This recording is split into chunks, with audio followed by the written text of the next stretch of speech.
నేను మొన్న మనవి చేశా, ఈ శరణాగతి అంటే నోటితో చెప్పడం కాదు, లోపల నిలబడగలిగిన పూనిక ఉండాలి అని చెప్పాను.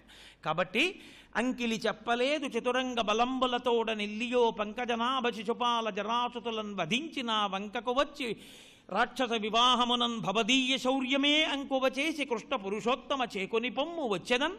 మీరే రాక్షస వివాహంలో గెలిచి శిశుపాలాదులను సంహరించి నన్ను తీసుకెళ్ళి నన్ను మీ దాన్ని చేసుకోవలసింది అని ఆ తల్లి అంది. ఇంత చెప్తున్నావు కదా, వ్యామోహంతో అడుగుతున్నావా? నాకు భార్య అనవడం వల్ల నీకు ఏదైనా ఒక ప్రయోజనం ఉందనేటటువంటి విజ్ఞతతో అడుగుతున్నావా? ఏది తెలిసి అడుగుతున్నావు అంటావేమో.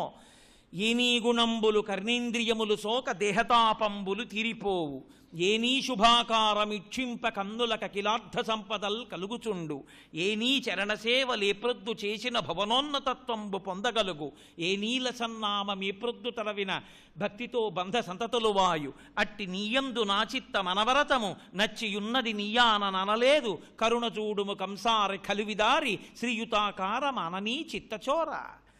ఎంత పవిత్రమైన ప్రతిపాదన చేసిందో చూడండి. Any గుణంబులు కర్ణేంద్రియములు soca దేహతాపంబులు తీరిపోవు. ఈశ్వర, ఎందుకు నీకు భార్య అనవాలనుకుంటున్నానో తెలుసా? నీ యొక్క గుణములను వింటూ ఉంటే చెవులతో దేహమునకు కలిగినటువంటి తాపము తీరిపోతుంది. ఆవిడ కామంతో కోరుకున్నది కాదు ఆవిడ.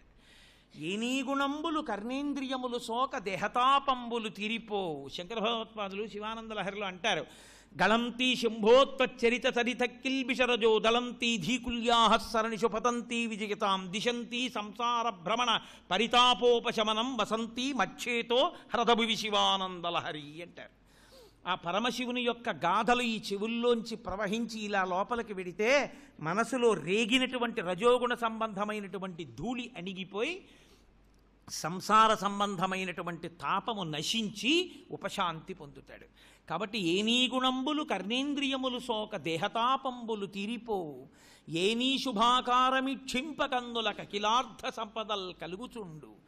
నీ యొక్క రూపాన్ని తనివి తీరా పైనుంచి కిందకి కింద నుంచి పైకి చూసి పొంగిపోయి రోమాంచితమై నిన్ను చూస్తున్నప్పుడు పొంగిపోయినటువంటి హృదయం ఉన్నదే, అటువంటి హృదయంతో నిన్ను చూడగలిగినటువంటి కన్నులున్ననాడు ఆ కన్నులు అనబడేటటువంటి సంపద కలిగిన దానవుతాను. నిన్ను చూడని దానికి నాకెందుకు ఆ కన్నులు? శిశుపాలుణ్ణి చూడ్డానికా? కాబట్టి ఏనీ గుణంబులు కర్ణేంద్రియములతో సోక దేహతాపంబులు తీరిపోవు, ఏనీ శుభాకారమిక్షింప కన్నులక కిలార్థ సంపదల్ కలుగుచుండు, ఏనీ చరణసేవలేప్రొద్దు చేసిన భవనోన్నతత్వంబు పొందకలుగు. అయ్యా, నీ పాదములు పట్టుకున్ననాడు, నీ పాదముల దగ్గర తల ఉంచి నమస్కరించిన నాడు, నీ పాదములను సేవించిన నాడు 3 లోకములకు కూడా ప్రభువుగా కూర్చోగలడు. 3 లోకములకు ప్రభువైన వాడు కూడా నీ పాదముల దగ్గర తల వంచలేనప్పుడు పదవి నుంచి ఎగిరిపోయి పక్కకు పడిపోగలడు. కాబట్టి నీ పాదములలో ఉంది ఐశ్వర్యం అంతా. ప్రతిరోజు నీ పాదములను ముట్టుకుని నమస్కరించి వాటిని అర్చించగలిగిన అదృష్టం కోసం నీకు భార్యనవుతానంటున్నాను. కాబట్టి ఏనీ చరణసేవలే ప్రొద్దు చేసిన భవనోన్నతత్వంబు పొందగలుగు, ఏ నీల సన్నామమే ప్రొద్దు భక్తితో చింతింప బంధ సంతతులు వాయు. పరమభక్తితో నీ నామాన్ని తలుచుకుని అలా నీ నామం చెప్పుకోవడం వల్ల బంధములన్నీ తెగిపోయి సంతోషంగా నీలో కలిసిపోయేటటువంటి అదృష్టం కలుగుతుంది.